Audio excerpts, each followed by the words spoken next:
Hello and welcome to the WS podcast. My name is Wojciech Salski, I'll be your host for today. And before we begin, might just remind you, if you find this podcast entertaining, useful in any way, shape or form, something to look forward to, something to share with others, then please make sure to click that follow, subscribe button on whatever platform you're listening or watching this.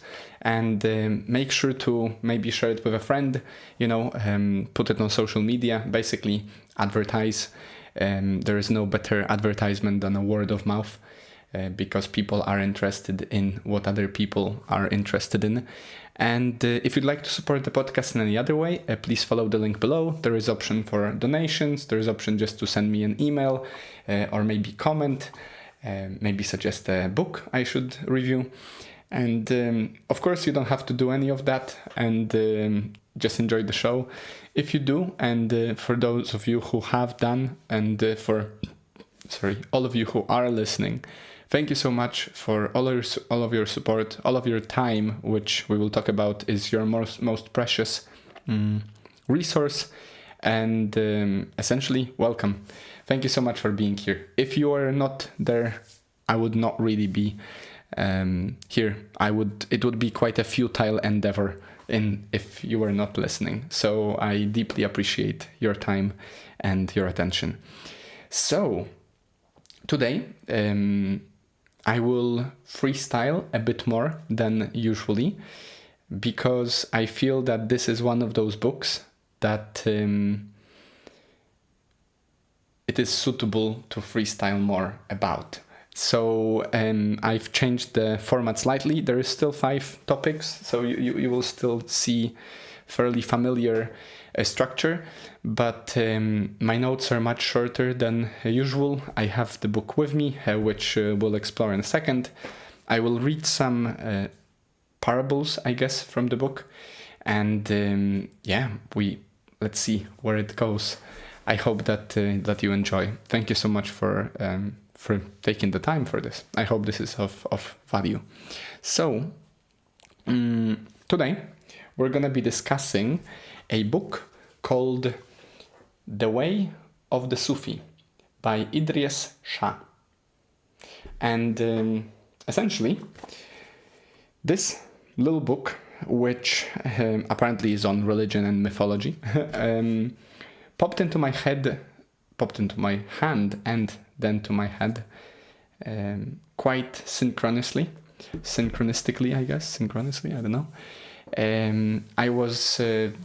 I went for a walk with my fiancée a while back, and we popped into one of the charity shops. If you don't know, if you're not from the UK, it's very popular in bigger cities, and I assume in smaller ones as well, but I've not witnessed that many in smaller ones, to have charity shops which usually have a bunch of different things that people gave as a donation, and there's always a book section, and usually those books are in really good shape and are quite cheap. And so, of course, as a bookworm, I cannot stop myself from every now and then popping in to see what kind of a book I could rescue while donating supposedly for a good cause. I hope that the charity shop that I gave my energy, money to is doing their good work. Anyhow, this book just stood out for me because it has a really beautiful cover, and I was like, well, okay, this is, I don't know, £2 or £3. That's great. It looks amazing. I read the back and I was like, I'm gonna explore it at some point. I'm really interested in philosophy and spirituality. And it's so amazing, guys. Like, honestly, synchronicity is amazing. As I'm going through the books for this season, and as I'm reading different books, the moment I picked up this one, because I ran out of things to read on paper in my flat, and I was thinking, like, what should I read next? What should I read next? I picked up this one, and I'm not disappointed in the slightest that I did pick it up. It's a beautiful read. It's quite an easy read. especially that it has a bunch of parables. So majority of the chapters will have a little introduction of either the master that they are created by, or let's say a sect in a way, a club. But majority of them are short parables, sometimes very short, like literally one sentence, sometimes a page and a half, and all of them are really, really deep in terms of, there's more than meets the eye. It's a classic example of maybe something that I would relate to Marcus Aurelius's Meditations or Tao Te Ching and the stories that we've explored there. Also the Bible, in many ways the parables from the Bible are like mini stories to make you think and feel a certain way and maybe ponder or contemplate some ideas. So the book is called The Way of the Sufi. It's written by Idries Shah, and I'll share with you a few of those parables and I'll explore them, and then we'll see where we go from there. So to begin with, a very interesting thing that I learned is the first chapter, which is like an introduction, which basically is a case-making essay.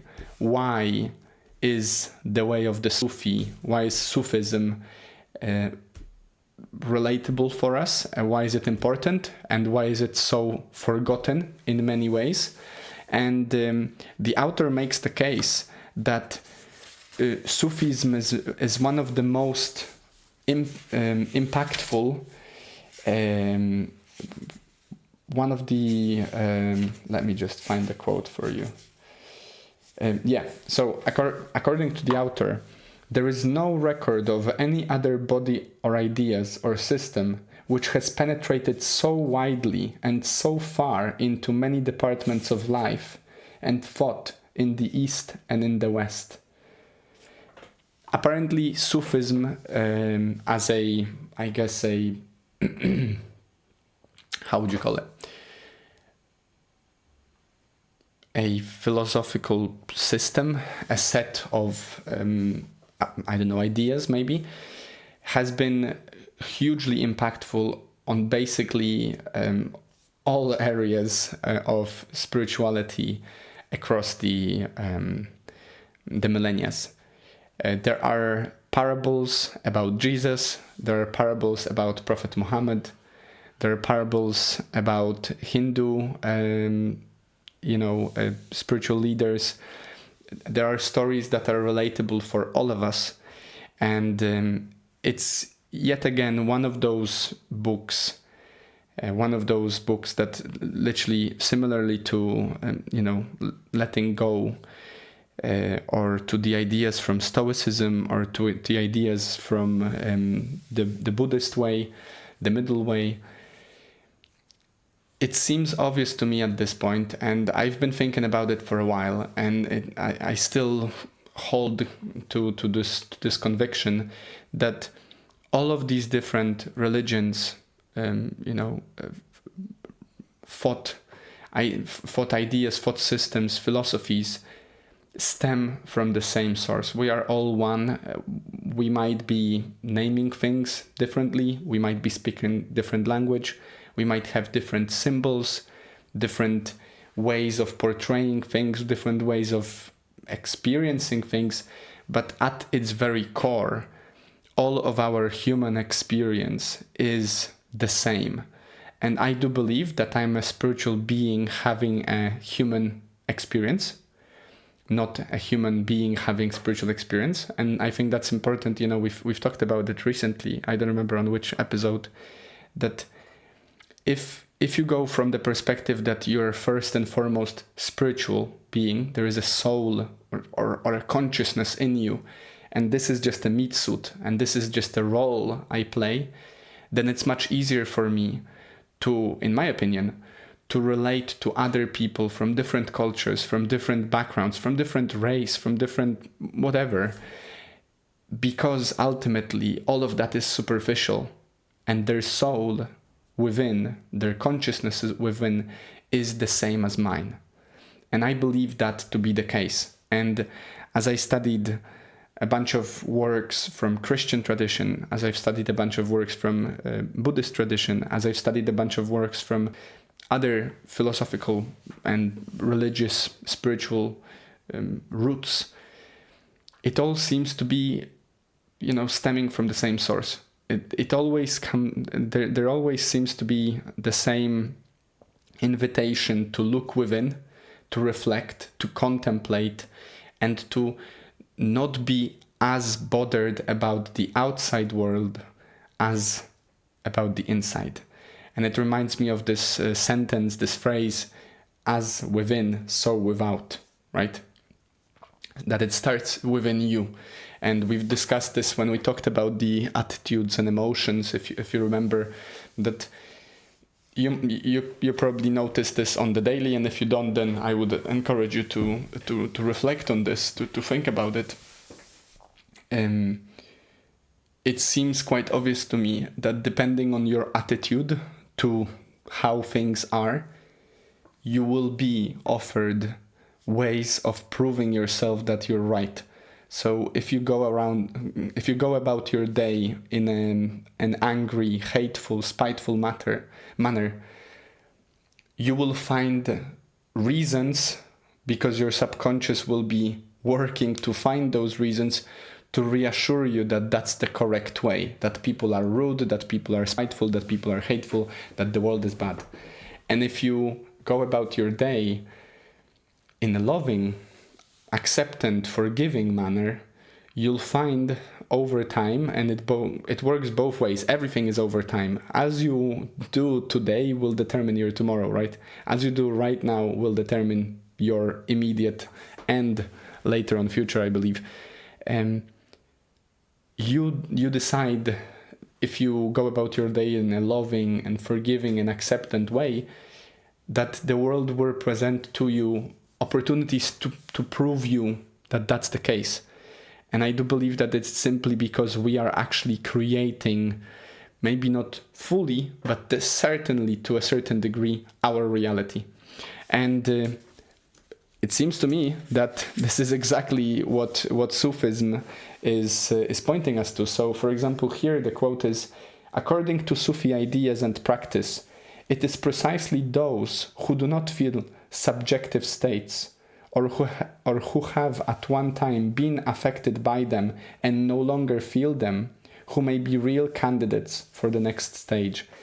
This is just a passage that points to the fact that if you're too concerned about your subjective, either emotional or maybe, thought turmoil, you're too focused on the outside, that as there's this idea from, I think, secular Buddhism podcast, that, a muddled water which is shaken is like muddy, and then once it goes still, it's clear because all the sediment goes to the bottom.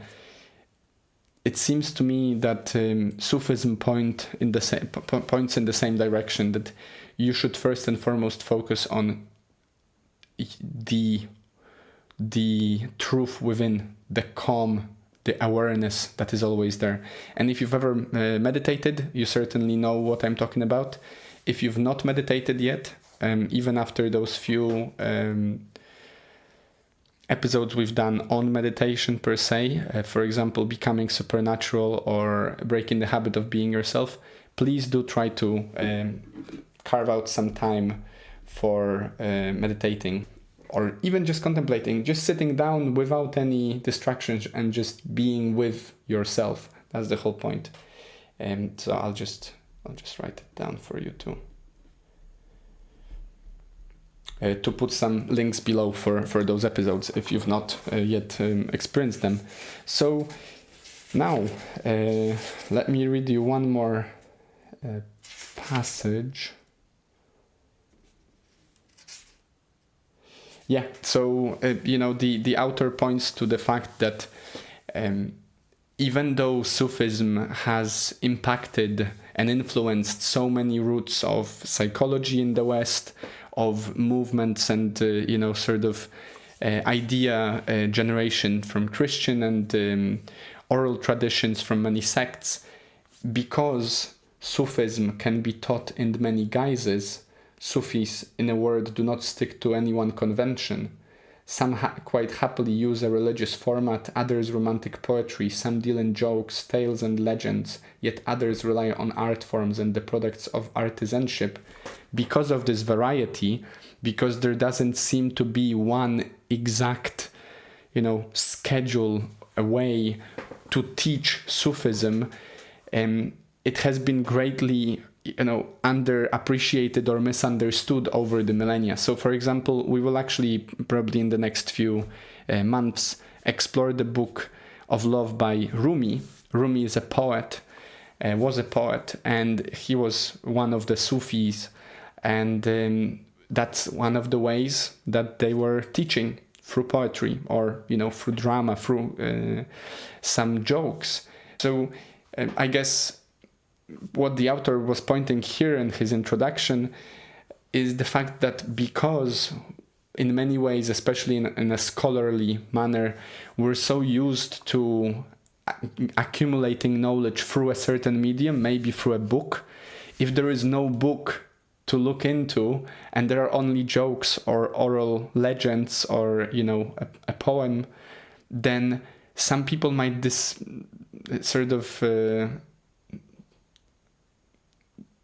it as if that's not serious, that's not real, or maybe that's not something worth looking into. And so over the years, so many influences were taken, and yet not many were acknowledged, because it was often sort of almost like something that you've overheard, but you've never actually bothered to check who was saying it, and you just took it because it seemed a good idea. And then over time, you even forget that you got it from someone else, and then you claim it was your idea. And the author points to the fact that many of the ideas that we are basing our philosophy in the West in particular have been somewhat almost like stolen, without giving any praise to those who actually provided them to begin with.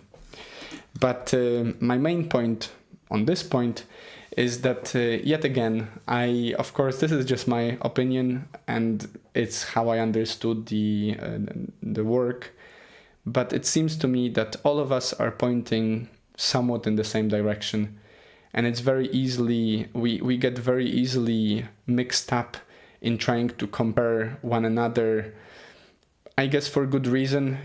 The church cannot really benefit if no one comes, and so it won't openly state that any other church is as good as them, because why would you care about their brand if that's the case?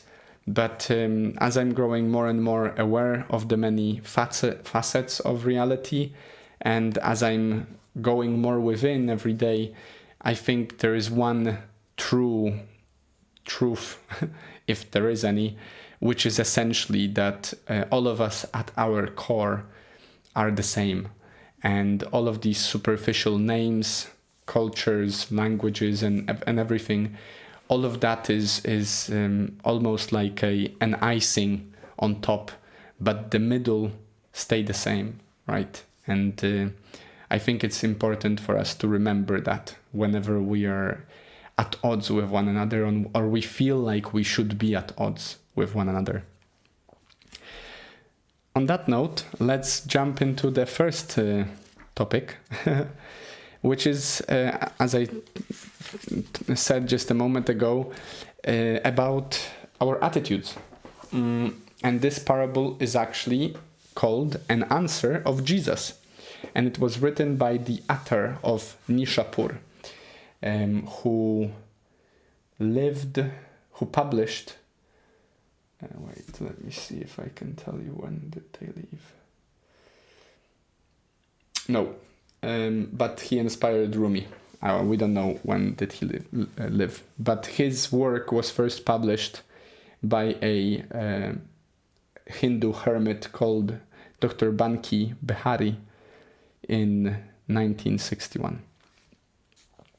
So, apparently he wrote about 114 books, which that's a lot of books. So the story goes. Some Israelites reviled Jesus one day as he was walking through their part of town, but he answered by repeating prayers in their name. Someone said to him, "You prayed for these men. Did you not feel incensed against them?" He answered, I could spend only of what I had in my purse.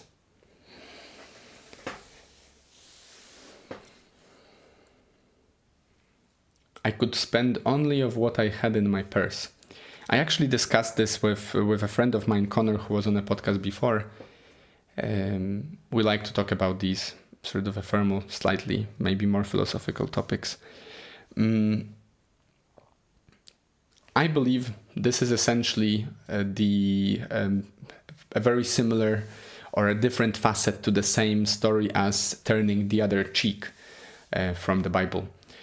So it's really interesting,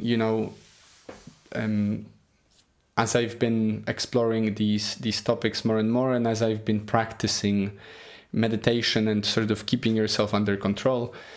I don't know if you remember, but there is this idea that you can be in charge of your emotions, but you just need to extend the threshold, let's say the gap between the stimulus and your response, your reply, to become less reactive, essentially. So, for example, if you are offended by someone and you take a few deep breaths and you decide whether or not to pay any attention to that offense, you can essentially not get offended. Of course, it's easier said than done, especially if you've not practiced any calming and contemplative practice before, and if you've never heard about this idea altogether. But essentially, in this situation, the important thing is that what Jesus is suggesting is the fact that because he has no hate, no spite, no anger in his heart, he cannot give that to another. And I wanted to share this with you because I think this is really, really powerful to think about on the daily for yourself, that you are in charge to much greater extent than you think you are of what you give out into the world. And of course, because you've been programmed through subconscious habits and certain interactions in the past, you have some deprogramming to do. This is essentially what the book Breaking the Habits of Being Yourself talks about, to which I would encourage you to check the episode below. It seems like you can choose in advance and practice this idea that I have no anger within me. If I don't have any anger within me, then there is no anger to be given out the moment someone tries to make me angry. Just because someone made you angry doesn't mean that you didn't let them, essentially, right? And yet again, I know it's easier said than done, and it will take you some time if you've not practiced this before. I still get offended and angry, maybe not as often as I used to, but certainly I'm no saint. But it is something to strive for. And it's just so powerful in this parable for Jesus to say that he doesn't have it, hence he cannot give it, rather than give any excuse or explanation why, that guy is not maybe worth his anger and stuff. Because you could easily jump on a pedestal and be prideful about not being angry. But that's not what's done there. It's simply a humble experience of there is no hate, no anger in me, and so I have none of that to give to the other person, whatever they do to me. And it also reminds me of this beautiful, quite horrific moment in the story of Passion, when Jesus just simply says, "Forgive them, Father, for they don't know what they do." And we've explored this in so many different episodes by now. It's the one quote from the Bible that I often come back to, especially when there is some really, really stressful situation happening that I feel is being mismanaged because of someone's, way they do things, or maybe their ignorance.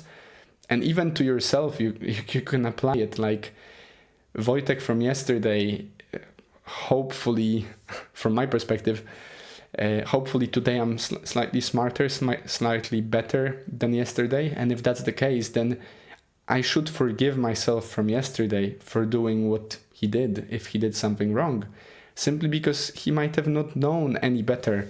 There is this whole argument about history that we so easily judge, even though there is this passage, "Judge yet ye be judged." We are so fast to judge other people from the past for their actions, even though we know just how difficult it is to find the right way today. With any challenge that comes up, there is a space for us to err. And it's very difficult to be always choosing the best possible scenario, simply because maybe you don't know any better. And if you think about it from this perspective, and if you just simply take all you can in your own hands, which is this ability to forgive and let go, and leave all that hateful, angry stuff for others, and just forgive them because they don't know what they're doing,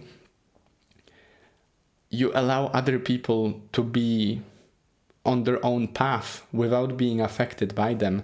And I think that's a very powerful stance to have. In many ways, the best way to take back someone else's control over you is for you not to be fazed by them in the slightest. And it's a very loving attitude to practice within us, this idea that we don't have any anger to give. I don't have any hate to give. Therefore, even if someone is trying to make me feel hateful, make me feel angry, I will do my best to keep my cool, because I simply don't have it, because I know it actually poisons my body, my heart, when I do give it away. It's not without cost, and it's essentially energy being, thrown out, which could be used for some creative ways elsewhere. I think Jesus was just really good at keeping his energy his own. And it's also very much so in line with Stoicism and with this idea from Marcus Aurelius's Contemplations in Meditations that he is in charge of his mind. It's not his mind or his body that is in charge. He is in charge of his mind and body. Now, the second little story that I wanted to read for you is this one. The Miser and the Angel of Death. A miser had accumulated by effort, trade and lending 300,000 dinars. He had lands and buildings and all kinds of wealth. He then decided that he would spend a year in enjoyment, living comfortably, and then decide as to what his future should be. But almost as soon as he had stopped amassing money, the angel of death appeared before him to take his life away. The miser tried by every argument which he could muster to dissuade the angel, who seemed, however, adamant. Then the man said, "Grant me but 3 more days, and I will give you 1/3 of my possessions." The angel refused and pulled again at the miser's life, tugging to take it away. Then the man said, "If you will only allow me 2 more days on earth, I will give you 200,000 dinars from my store."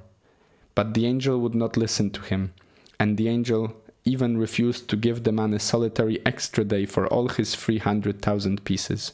Then the miser said, "Please, then give me just time enough to write one little thing down." This time the angel allowed him the single concession, and the man wrote with his own blood, "Man, make use of your life. I could buy not 1 hour for 300,000 dinars. Make sure that you realize the value of your time."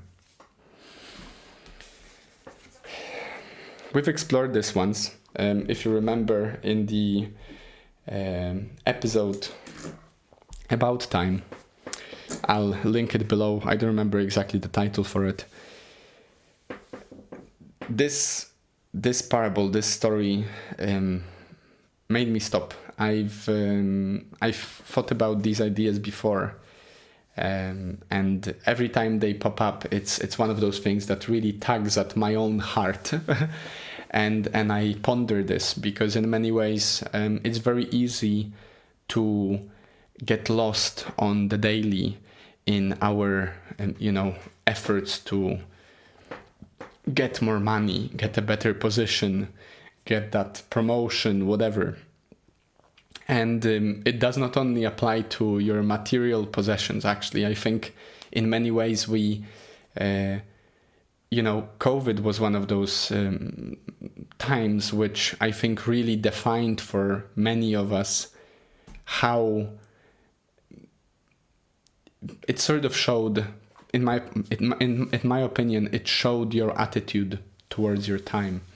So I discussed it with a friend at some point that some people felt throughout COVID when they were locked in their houses that they were on standby, almost like they were waiting to get back to work, waiting to get back to life. And I think that's a very miserable state. Of course, it's not for me to judge, each to their own. But personally, I found COVID time to be a wonderful adventure for me, at least from the perspective that I was allowed to be in charge fully of my time. No one was telling me what to do. I was in charge completely. And because I like doing things and I have a certain set of habits that I like to practice, I simply found that to be quite a liberating and exhilarating experience. And it changed my life, really. I mean, it made this podcast, so that's good enough. It made me write a book. It was good time for me. But it's this idea of time, right? The man in the story amasses all this wealth, and I assume that 300,000 dinars is a lot of money, considering that those stories were probably written hundreds or even 1,000 years ago. So, to reflect on how you want to spend your time and what does it mean for you, What do you do in your free time? That's a very big question from me to you to reflect upon. I assume that you're listening to this episode during your free time, or at least, I don't think you're being paid to do it. What else do you do in your free time? And are you in charge of your free time, or do you allow others, or maybe companies, or maybe social media platforms, or whatever, to be in charge of your free time? Personally, I listen to a lot of podcasts and I read a lot of books in free time. And these two activities, as much as I am in charge of course, to a certain degree, are in charge of my time when I do them. If I'm not in the vicinity of my loved ones, or if I'm not visiting home, that's usually what I do in my free time, apart from maybe working out or going jiu-jitsu. My point here is, though, are you happy? Are you satisfied? Do you think you're using your life time well? Because time is all you have. It's the most scarce resource, most limited resource that you have. As we've discussed last week, you might be able to add some time to your life if you follow certain routines or you practice certain habits that allow you to feel healthy. But for the most part, that's still limited. There is a limit to your life. And no amount of money is going to change that limit. And I guess this is the whole point of this story. Be careful what you spend your time on, because it's much easier to spend your money and then get more money and spend more money than to spend more time than you have, because simply that's impossible. unless someone, comes up with some crazy cure that allows you to live forever. But I don't think that's actually the case. I think we might reach the longevity escape velocity, as we've explored last week, in the longevity episode. I'll link it below. But for the most part, there is a limit to it. So be aware that your time is precious, and it's always that one thing. It's often, unfortunately, that one thing for young people that they don't appreciate enough, simply because they have so much of it. We feel like we're invincible, we feel like we will never die. And first of all, you don't know when you're gonna die. Maybe you will die, tomorrow. Of course, I don't wish that upon you, but we don't know what tomorrow holds. I could die tomorrow. Touch wood, I won't. And so you should do your best in spending your time the way that you would be happy with overall. And it made me think about this story, this anecdote about Steve Jobs, who would ask himself every morning, if I were to die today, would I be happy with what I do that day? And if for a prolonged period of time his answer would be to say no, he knew he needs to change something, because that means he's not actually living the way he wants to live. And maybe this is not to say that, throw everything you're doing, quit your job, and, start just traveling the world, not thinking about your problems, because at some point, if they are your problems, they will catch on. But be aware that your time is the most valuable resource you have, and make use of your time the way you would like to use it, honestly and fully, and that you're in charge of. And if you want to spend that time watching Netflix, that's okay. I just want you to be aware and make conscious decision to do that. That's the point I'm trying to make. Be in charge of your time. And most importantly, don't put money or material possessions above your time, because as the story goes, you will not be able to buy more time with all that amassed wealth. Now, let's talk about efforts versus excuses. That's my favorite topic. The parable is called the arrow. When an arrow is loosened from the bow, it may go straight or it may not, according to what the archer does. How strange, therefore, that when the arrow speeds without deviation, it is due to the skill of the archer, but when it goes out of true, it is the arrow which receives the maledictions. So how is it that if we achieve something, if we succeed, then we say, I was so great, I did it, people will praise you for it, you achieved success. And how is it that if I fail, we're so quick to find excuses, to find other faults in it? Maybe it was the examiner that wanted to fail me and had a bad day. I just experienced that recently. I got failed on one of my assignments, and my first thought was like, they must have had a really bad day, and so they just took it out on me. Of course, I don't know. Probably, maybe they did, maybe they didn't. But from my perspective, I'm actually giving away my power of my responsibility in those moments when I say it's their fault, or it's the society, all of the shouting, screaming about not having enough money, or not having enough success with the opposite sex, or not having enough of whatever. How is it that we are so quick to judge the world, seeing all the flaws and problems from which your problem stems, I recently had a discussion with a friend from work who I think I've mentioned at some point that apparently he sleeps really bad, and he has this bad habit of watching TikTok all night, which is just horrible. Whatever you're doing all night instead of sleeping, over time that's horrible. I'm sorry, but that's just not sustainable. You need your sleep, right? We've just had a whole episode on why we sleep. I'll link it below as well if you've not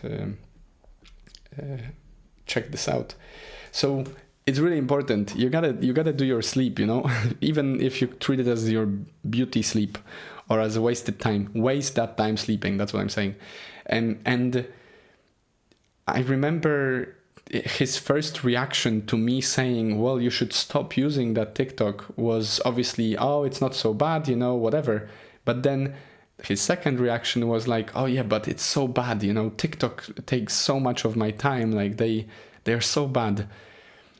And whether they are bad or good, it's a company, they make profit of people's attention, so it's innate in their structure, in their work, that they want you to pay attention, and they are very good at giving you what you want, what your subconscious, I guess, or what your dopamine receptors want. So, you keep being hooked. But they are not to blame for your habits. If your habit is watching TikTok all night, then that's on you. And this is not to annoy you, it's to give you back your power. You are in charge, similarly to that story about Jesus and the attitude. You are in charge of your time, of your attention, of your energy, of your emotion, of your thought. If you don't feel in charge, then instead of looking outside into the world and trying to blame everything and everybody, look within, work on yourself, become stronger and become better. And that's how you create growth, and that's how you get better over time and actually do what you want to do, right? You spend your time the way you want once you take it back. And here on the pointing and shooting arrow parable, it's very obvious to me that we are so quick to find excuses because we don't want to take accountability. But that's also, if anything, we should flip that on its head. And then the next time you do achieve success, the moment someone says, wow, what a great work you've done, you should say, oh no, that wasn't me. That was the world, the government, the whatever. Whoever you would blame for not succeeding, I would argue that if you do make those blames, then make sure to also blame them on your success. And it just sounds ridiculous, right? Like, you would never, after passing an exam at university, you would never come up to your parents and be like, oh, what a great thing that the examiner passed my exam, What a fool they are to do so. You will take praise and you will say that I passed an exam, I achieved something. In the same way, I would argue then, take charge of your mistakes. Own them. Become the owner, become the master of your life, essentially. And as much as it hurts, I kind of feel that I've not given it my all, and maybe I just sent out the vibe that I was not to be the one that passes the assignment, and so I didn't, and that's okay. I've had my day of grieving. By now I'm okay. So I would urge you to consider this the next time you miss the mark, so to speak. Now finally, let's talk about three forms of knowledge, and let me see where this story is. I've not written down the page, unfortunately. It's a mishap on my part.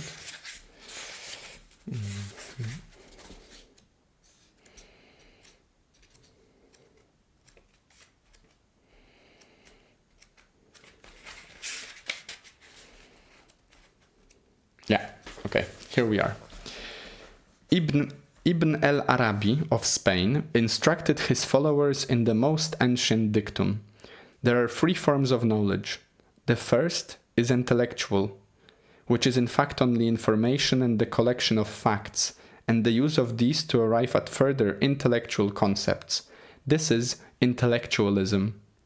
Second comes the knowledge of states, which includes both emotional feeling and strange states of being, in which man thinks that he has perceived something supreme, but cannot avail himself of it. This is emotionalism. Third comes real knowledge, which is called the knowledge of reality. In this form, man can perceive what is right, what is true, beyond the boundaries of thought and sense. Scholastics and scientists concentrate upon the first form of knowledge. Emotionalists and experientialists use the second form. Others use the two combined, or either one, alternatively. But the people who attain the truth are those who know how to connect themselves with the reality which lies beyond both these forms of knowledge. These are the real Sufis, the dervishes who have attained. This really greatly resonates with me, because it is in line it is basically in line with what we've explored in Becoming Supernatural. It's in line with the majority of spiritual texts out there, the ones that are truly focused on your spirituality. And I guess my thought here straight away is this idea that first form is intellectualism, and so your mind and your thought. And if you've ever meditated, if you know how meditation works, this is the first part that you're trying to get rid of, which is basically not to focus on your thoughts. Then the second form of knowledge is emotion, which is basically language of your body. And yet again, when you meditate, what you try to do is you try to become outside of your emotions. You try to be in charge to the point, or maybe let go of them to the point that they no longer affect you. And then the highest level in the meditation practice is, of course, the awareness, the observing of the observer, let's say, or maybe the soul, whatever you believe to be our, core. And this is the third form of knowledge, which is the knowledge of truth and understanding, right? Beyond the boundaries of thought and sense. And it really struck me, this portrayal, as a beautiful way of understanding, and it makes sense to me. It's this is not to say that I'm enlightened, not in the slightest, but it's certainly something that informs me in many ways. And I like to think of ourselves in this realm as avatars, like literally like you're playing the game, that, my thoughts are my mind's sort of language, my mind's words. My emotions are my body's responses and sensations and words. And they are there to communicate with me, the player, the awareness that never fully sleeps, the subconscious, let's say, or the soul, whatever, the Atman. And I don't know, it's something to ponder, It certainly puts things into perspective if you consider that all of these superficial problems that we have, all of the thoughts about the future and the past, which are non-existent, there is only present, all of that, in the majority, if not all, of real spiritual traditions is being pointed out as wrong, right? In Buddhism, I think it's called samsara. In Hindu, it's Maya. It's this illusion of reality. And I've heard something really profound recently that points to this, because I discussed with my friend the idea that why do we have an ego? It's almost as if the ego is in the way of understanding the reality better. And I think the ego is something that either evolved or was given to us for the purpose of caring about this avatar, because the ego is tightly wound up in this avatar. And thanks to the ego, we actually care not to get bruised, not to get burned, not to get destroyed, right?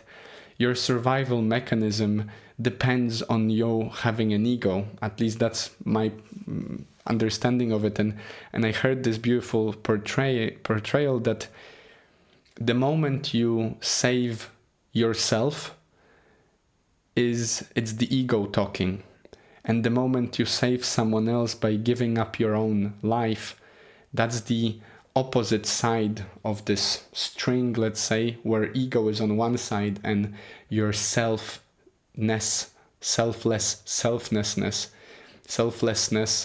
self is on, right? So in a way, through meditation, we try to move away from the ego, and we try to observe ourselves as our self rather than our self. But of course, it's easier said than done. But we should not perceive the ego to be our opponent, rather a useful partner, I guess, that allows us to care about our body, about our mind, about our daily activities, about not getting hit by a bus. Because if we did not have this passenger next to ourselves, we would probably not care, and we would probably log out of the game quite quickly, simply because it would not make sense for us to care when we look around walking through the street, so we would probably be very quickly deleted and shot into space for another adventure. But these are some ideas, these are some thoughts that this beautiful little book, The Way of the Sufi, I'll show it here,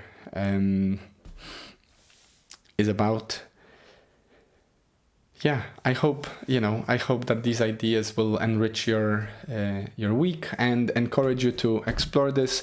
If you are interested in spirituality, if you are interested in religions and learning about different cultures, I like those kind of short, sweet parables, because then they make you think without having to dedicate a whole lot of energy in understanding.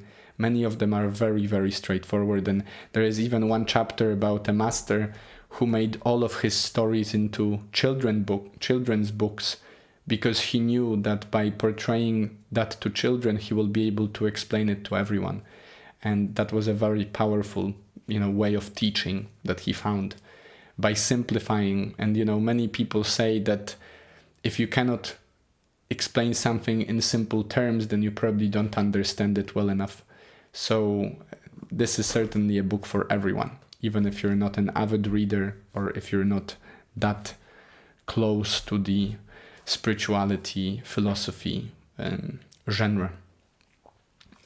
So I guess the invitation for this week, and I've been thinking about it for quite some time as I prepared the episode for you, what would be the invitation, all things considered. We've touched upon so many things, but I don't think I've stressed enough this idea of radical responsibility. And I have no doubt that in your week you will have some mishaps. I know I do, on the daily. If I were to really focus on it, I'm pretty sure I would find a mistake of my own at least once daily. And so I would encourage you this week to pay attention to those moments when you miss the mark, when you don't do something the way you wanted, when you fail, when you come short, when you don't end up being reliable and whatnot. And in those moments when your ego starts screaming that it was someone else, when you try to shift blame on someone, when you say it's the politics, it's the climate, it's the person on my right, it's the person on my left, whatever, just consider these ideas and this idea of the bow and arrow and shooting, and just take radical responsibility. Be in charge of your failure. Own it. There is a huge power to be gained from being in charge of the fact that you failed. An example of that for me today was I went to train at jiu-jitsu with my dear friend Aaron, and in the last few seconds of our sparring match, I felt like, oh man, it didn't go well, and I simply gave in to the low energy of defeat. And so I was defeated. And then later on, Aaron told me, like, why did you give up? You know, you never give up. You always fight till the end. And I laughed it off saying, like, yeah, I didn't feel like it. I felt like it's already over. And that's true. It's completely my choice. I could have gone longer, and that way he wouldn't tap me. He wouldn't break my arm, so to speak. But that's how it is. Sometimes you make those mistakes. And oftentimes, especially if you practice things like jiu-jitsu, you make those mistakes over and over and over again. And you're always humbled because we're imperfect. And that's okay. So take radical responsibility. I encourage you to be in charge of both your good and your bad, and therefore have more control overall. Other than that, have a wonderful, wonderful week. Stay happy, stay healthy, and I'll see you next time.